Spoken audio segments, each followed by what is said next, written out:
Et nous sommes à la ferme SOS Animaux avec Rachel. Bonjour. Bonjour. Bonjour. Expliquez-moi un petit peu ce que vous voulez faire, ce que vous avez fait plutôt. Alors nous, on vient d'ouvrir depuis lundi en ferme pédagogique en fait. Donc on est SOS Animaux de la ferme sauvetage. Et là, on a ouvert la partie ferme pédagogique pour expliquer un petit peu aux enfants tous les sauvetages qu'on a réalisés depuis quelques années, depuis 4-5 ans. Et voilà, expliquer un petit peu aux enfants notre travail depuis des années. Et alors ces animaux, ils étaient où? Ils étaient maltraités, ils étaient blessés? Alors ils ont été maltraités, ils ont été récupérés par les enquêteurs en fait qui travaillent avec nous. Les petites, elles allaient partir à l'abattoir, du coup on est allé les chercher. C'est un peu la surexploitation dans les chèvreries en fait pour les petites cocottes. Après les petites brebis qui sont là-bas, oui, au dodo. Il y en a une qui a été déposée dans une poubelle. Donc les gens sont passés, ils ont vu des pattes bouger, ils ont récupéré notre petite, je vais la faire sortir, notre petite Espérance. On a nourri au biberon toutes les 2 heures pour qu'elle s'en sorte, c'était un peu juste. Et puis sa petite collègue Bella, sa petite copine, elle a été, pareil, elle a été sauvée de l'abattoir. Donc ils étaient destinés à être mangés. Et vous avez beaucoup de bêtes, toutes sortes de bêtes ici? On a 14 espèces d'animaux différentes en fait. On a des veaux, on a des moutons, on a un lama, on a des ânes, des chevaux. On a à peu près 13 ou 14 espèces différentes d'animaux en fonction des sauvetages qu'on a. Là, on a une 50aine de bêtes en ce moment. On est vraiment, on en a partout. Et tous ces animaux étaient maltraités? Oui, c'est tous des animaux de sauvetage. Ouais. Les derniers, c'est des petits moutons qu'on a récupérés dans un état catastrophique. Et c'est tous des animaux, oui. J'ai vu que vous aviez... déjà, je vois qu'ils ont beaucoup de place. Hein. Ils ont pas mal d'espace pour s'amuser, pour se promener. J'ai vu que vous aviez aussi récupéré un âne, une ânesse plutôt avec le bébé. Oui, alors on a 2 ânesses, la maman, le fils, et la maman et la petite, qu'on avait récupérées. Elles avaient 6 ans de non-parage, donc des sabots en babouche. Et le propriétaire, il les laissait mourir, il s'en occupait plus. Donc on est allé les récupérer avec l'enquêteur. Et on les a récupérées. C'était les premières de l'association, en fait, quand on était encore à Margencel. Ah, et là, je vois des prénoms partout. Oui, ce sont les animaux. Oui, on a fait des panneaux. Mon gendre nous a fait des panneaux un petit peu pour de la pédagogie, expliquer un petit peu aux enfants avec la trace de patte, la forme de la patte des animaux. Et puis un petit peu, que ça soit un petit peu ludique. Ouais, ici, on a la trace. Voilà, ici la trace de la papate. Pour reconnaître. Et puis pour expliquer un peu aux enfants, voilà, l'histoire des animaux et puis leur expliquer un petit peu quelles familles font partie, ce qu'ils mangent, où ils vivent, etc. Faire un petit peu de... Les enfants apprennent un petit peu les petits animaux de ferme au dehors que sur les livres. Tout à fait, tout à fait. Là, vous avez d'autres animaux. Alors là-bas, oui, là-bas, on a les ânesses qu'on avait récupérées, on a des chèvres, on a un petit poney, un petit Shetland qui était exploité en fait dans un centre équestre. Là, on a notre papy. Voyou, Voyou, viens. Alors lui, il a 41 ans, c'est le plus vieux. Ah oui. Voyou, viens. C'est vraiment, lui c'est le papy, il adore les enfants, les gourmandises. On peut aller le voir alors. Oui, bien sûr. On va lui faire un petit coucou. Il va pas s'échapper? Non, non, non. Ah bon? Oh non, lui il est fatigué, il est très très vieux.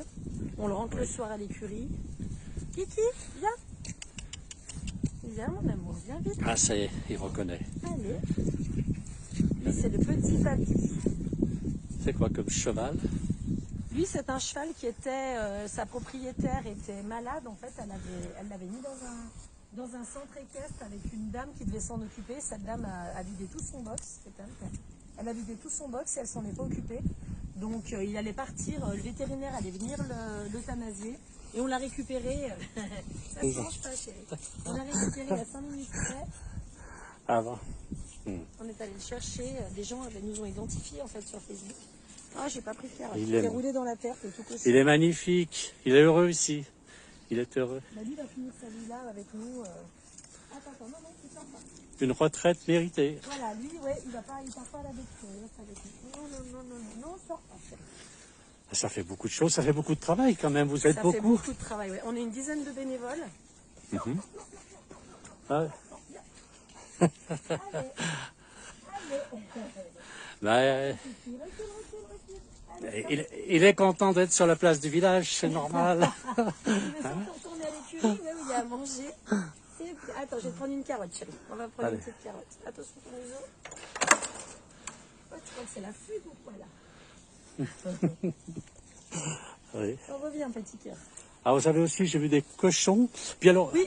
là, vous avez fait une cabane, donc c'est pour les enfants. Voilà, on a fait un petit, pour récupérer un petit peu. En fait, notre but, c'est d'autofinancer la nourriture des animaux, les frais vétérinaires et les frais des animaux. Et on nous avait demandé, les enfants nous avaient demandé des petites casquettes, des petites choses. Du coup, on a fait comme un petit chalet snack boutique. L'intégralité de ce qu'on vend est uniquement pour les animaux, pour les sauvetages, pour les frais vétérinaires, pour tout ça. Donc, on a fait un petit coin petit qui fait les sucettes. On va se tourner un peu par là parce qu'on a le vent qui vient là-bas. D'accord. Ici, c'est quoi comme animal Alors devant? ici, là, on n'a personne pour l'instant, c'est le parc des adoptions. C'est-à-dire que quand on a un animal qui arrive un peu en urgence, c'est le parc où il est isolé pour pas contaminer les autres, c'est le parc de la quarantaine en fait. Très bien. Donc il y a un abri et l'animal quand il arrive, on a eu des petites chèvres mais qui sont parties à l'adoption. On les a mises là, elles sont un peu séparées des autres en attendant en fait. Pour les risques sanitaires, pour tout ça. Bien sûr, bien sûr. Et donc, et vous faites ça depuis, m'a dit, 6 Alors ans, moi 7 j'ai ans? fait l'association, non, il y a 5 ans bientôt au 5 mois de ans, juin. oui. J'avais créé l'association et le but c'était de trouver un lieu pour faire partager nos sauvetages aux enfants. Et puis leur expliquer que voilà, un petit lapin, on le prend, on s'en occupe, on ne l'abandonne pas toutes les 2 secondes. Là, on a eu les cadeaux de Noël, on a une trentaine de lapins, de cochons d'Inde, il y en a de partout, c'est une catastrophe. Vrai. Et là, c'est les cadeaux de Noël, Oui. c'est tous les cadeaux de Noël, ouais. Voilà. Et oui, les gens n'ont pas pris conscience que ce sont non. des êtres vivants. Tout à fait, non, c'est ça. C'est bien. Et vous travaillez avec les écoles viennent visiter, Alors, vous on va travailler, oui, avec les écoles. J'avais beaucoup de stagiaires écoles jusqu'à présent. C'est-à-dire que notamment Steven, il vient de l'école de Thonon. Après, on va distribuer un peu des flyers dans toutes les écoles. On nous a déjà demandé, on a des groupes qui vont commencer à venir et tout. Donc après, oui, le but, c'est les écoles, les particuliers, sensibiliser les enfants, en fait. Donc on lance un appel pour les gens qui veulent vous aider. Ils seront sûr. les bienvenus, les bénévoles, bien sûr. Ceux qui veulent faire Tout à les fait, petits dons. bien sûr, avec grand plaisir, on les accueille avec des bonnes bottes et un bon courage. Tout à fait. Écoutez, Rachel, je vous remercie beaucoup. Merci à vous. Bonne continuation. Merci beaucoup. Merci, au revoir. Au revoir.